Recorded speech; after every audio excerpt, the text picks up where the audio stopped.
trying not to look at an overweight tourist wearing leopard skin speedos and a sailor's hat. After getting bored and hiring a car, she spent much of the rest of her 3-week break driving around the Greek island. She had intended for the holiday to be relaxing, a chance to get some space after a series of murders where the killer had sent her severed fingers from the victims through the post. After almost becoming the final casualty herself, Jessica had wondered what she wanted from her future. Given her state of mind and accrued unpaid overtime, she was given permission to take a longer holiday than most officers got. She went away not knowing whether this was the job for her, and returned none the wiser. So little had changed. Jessica ignored Rowland's assessment, slowly moving her car forward as the lights ahead turned green and the line of traffic inched along. The car that had been trying to cut into her lane edged in behind her, and Jessica felt a small pang of utterly irrational elation at the minor victory. Dave started to hum an upbeat tune Jessica didn't recognise, which only added to her irritation. The lights flicked back to red just before she could drive through, and, although she thought about not stopping, she slowed before putting on the handbrake, coming to rest at the front of the queue. "Can you stop doing that?" she asked irritably. Rowlands turned to look at her. "What?" "The humming." "Sorry, didn't even realise I was doing it. You've been doing it a lot recently. This whole domestic bliss, moving in with your girlfriend thing has almost turned you into a normal member of the human race, albeit one that hums." Rowlands laughed quietly to himself. "It's Christmas in a few weeks. Aren't I allowed to be cheery?" "No, it's unnerving." Jessica reached towards the fan controls and turned them off. She hoped the mixture of cold then hot air would even itself out and make the final 5 minutes of their journey bearable. To her relief, the thudding rain on the metal roof started to ease.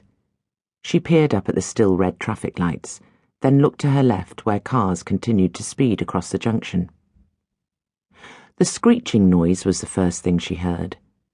It sounded as if it had started some distance away, but it was hard to tell because of the rest of the din going on around her.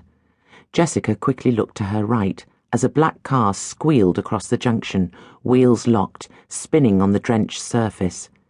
Everything seemed to happen in slow motion, the vehicle twisting a full circle and smashing into a lamppost in the centre of the junction before being hit by a blue car coming from the opposite direction and completing another half spin.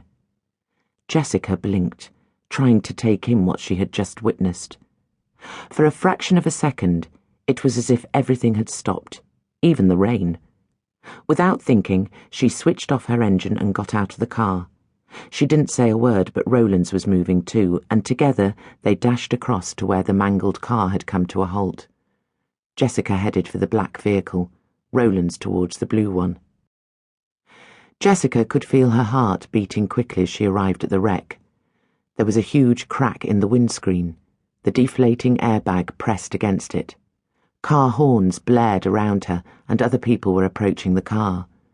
Jessica took out her police identification and shouted for them to stay back, at the same time pointing at a man who had his phone out and telling him to dial 999. Because of the way the car had spun, it hadn't entangled itself with the lamppost, instead bouncing after being hit by the other car. Jessica moved to the driver's side door, trying to peer through the cracked glass. The mixture of rain and condensation made it hard to see through the other windows, and she took a snap decision to open the door. As she did, a splash of dark red blood from the inside dribbled onto the ground. The cream material lining of the seat was also drenched. Jessica knew instantly the driver was dead.